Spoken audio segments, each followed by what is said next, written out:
റമദാനിന് നിങ്ങൾക്ക് ഈസി ആയിട്ട് ഉണ്ടാക്കാൻ പറ്റുന്ന ഒരു സ്നാക്കാണ് ഇന്ന് കാണിക്കാൻ പോകുന്നുള്ളത്. നമ്മുടെ ഷാഹി കബാബ് വളരെ ഈസിയാണ്. ഉള്ളി തക്കാളി ഒന്നും ഫ്രൈ ചെയ്യാനൊന്നുമില്ല, അതിൻ്റെ ഒന്നും ഒരു ആവശ്യമില്ല, വളരെ പെട്ടെന്ന് ഉണ്ടാക്കാം. അപ്പോൾ നേരെ വീഡിയോയിലേക്ക് പോകാം. ആദ്യം ഒരു മിക്സിൻ്റെ ജാർ എടുക്കുക, അതിലേക്ക് ബോൺലെസ് ചിക്കൻ ഇട്ട് കൊടുക്കാം.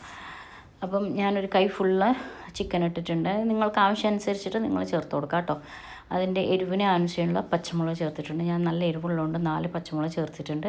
ഇനി ഒരു പിടി മല്ലിയില കൂടി ചേർക്കുക. അതിനുശേഷം നമ്മൾ ചേർക്കുക, വെളുത്തുള്ളി ഒരു 4 അള്ളി വെളുത്തുള്ളിയും കൂടി ജസ്റ്റ് ഒന്ന് ക്രഷ് ചെയ്താൽ മാത്രം മതി, നന്നായിട്ട് അരയേണ്ടതില്ല കേട്ടോ. അപ്പോൾ അതാ ക്രഷ് ചെയ്ത് എടുത്തിട്ടുണ്ട്. സമയത്ത് തന്നെ നല്ലൊരു മണമൊക്കെ വരുന്നുണ്ട്, നല്ല ഫ്ലേവറാണ്. ഇനി അതിലേക്ക് ചേർക്കാനുള്ളത് chilli flakes, 1/4 teaspoon garam masala കൂടി ചേർത്ത് കൊടുക്കുക. ഇനി നിങ്ങൾ ഇതിൻ്റെ കൂടുതലാണ് ഉണ്ടാക്കുന്നുണ്ടെങ്കിൽ നിങ്ങൾ എരിവിന് അനുസരിച്ചിട്ട് ഇതിൻ്റെ മാറ്റങ്ങൾ നിങ്ങൾ വരുത്തിയാൽ മതി കേട്ടോ. ഗരം മസാല ചേർത്ത് കൊടുത്ത് ഇനി ആവശ്യത്തിലുള്ള ഉപ്പും കൂടി ചേർത്ത് കൊടുക്കുക. അരക്കുന്ന സമയത്ത് നിങ്ങൾ ചേർക്കേണ്ടതില്ല, കാരണം കുറച്ച് കൂടിപ്പോയാൽ പിന്നെ പറഞ്ഞിട്ട് കാര്യമില്ല. അപ്പോഴാണ് ലാസ്റ്റ് നമ്മൾ നോക്കിയിട്ട് കുറച്ചായിട്ട് ചേർത്ത് കൊടുക്കുക. ഇനി ഇതിനെ കൈയോടെ നന്നായി കുഴച്ചെടുക്കുക, നന്നായിട്ട് തന്നെ കുഴച്ചെടുക്കുക കേട്ടോ. ഇനി നമുക്ക് ഇതിനെ റോൾ ചെയ്തെടുക്കണം. അതിന് ആദ്യം 2 മുട്ട എടുത്തിട്ട് കുറച്ച് ഉപ്പിട്ടിട്ട് നന്നായി ബീറ്റ് ചെയ്ത് മാറ്റി വെക്കാം. അതേപോലെ തന്നെ ബ്രെഡ് ക്രംസ് കൂടി മാറ്റി വെക്കാം. പിന്നെ വേണ്ടത് ഇതേപോലെ സ്ലൈസസ് ആയിട്ടുള്ള ചീസ്, അതും കൂടി വേണം. അത് നമ്മൾ ഇതേപോലെ നീളത്തിൽ കട്ട് ചെയ്തിട്ടെടുക്കാം. അപ്പോൾ എൻ്റെ ചാനൽ ആദ്യമായിട്ട് കാണുന്നുണ്ടെങ്കിൽ വീഡിയോ ഇഷ്ടമായി ലൈക്ക് ചെയ്യാനും ഷെയർ ചെയ്യാനും സബ്സ്ക്രൈബ് ചെയ്യാൻ മറക്കരുത്. ഇനി കുറച്ച് ഓയിൽ എടുത്തിട്ട് കയ്യിൽ ഇങ്ങനെ ഗ്രീസ് ചെയ്തിട്ട് നമ്മൾ ഓരോ ബോൾസ് എടുക്കാം.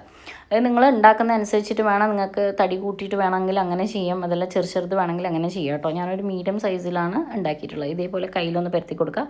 ചീസിനെ ഇതേപോലെ അതിൻ്റെ അകത്ത് വെച്ച് കൊടുക്കുക. ഇനി നമ്മൾ ഉന്നക്കായൊക്കെ ചുരുട്ടുന്ന പോലെ ഇതേപോലെ ഫുള്ളായിട്ടൊന്ന് കവർ ചെയ്തെടുക്കുക. കവർ ചെയ്തിട്ട് നല്ലപോലെ ഒന്ന് റോൾ ചെയ്യാം. കണ്ടോ, ഇതേപോലെയാണ് ബാക്കിയൊക്കെ ചെയ്തെടുക്കേണ്ടത്. ഇതേപോലെ റോൾ ചെയ്തെടുക്കുക, ഷേപ്പാക്കി എടുക്കുക.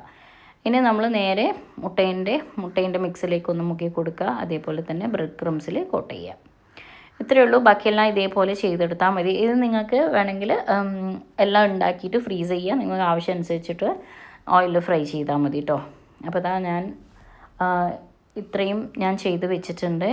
ബ്രെഡ് ക്രംസിൽ മുട്ടയിലൊക്കെ കോട്ട് ചെയ്തിട്ട് ഇവിടെ വെച്ചിട്ടുണ്ട്. ഒരു 5 മിനിറ്റ് ഒന്ന് ഫ്രീസ് ചെയ്യാൻ വെച്ചിട്ടുണ്ട്. ഓയിൽ എടുക്കുക. ഓയിൽ നല്ല ചൂടായതിന് ശേഷം നമ്മൾ ഇതേപോലെ ഇട്ടെടുത്തിട്ട് തിരിച്ചും മറിച്ചെടുത്തിട്ട് ഫ്രൈ ചെയ്തെടുക്കുക. കാരണം ഗ്രൈൻഡ് ചെയ്തതുകൊണ്ട് നമ്മൾ പെട്ടെന്ന് തന്നെ നമുക്ക് നമ്മുടെ ചിക്കനൊക്കെ ഫ്രൈ ചെയ്ത് എടുക്കും. അപ്പോൾ വളരെ കുറച്ച് ചേരുവ മാത്രമേ ഉള്ളൂ.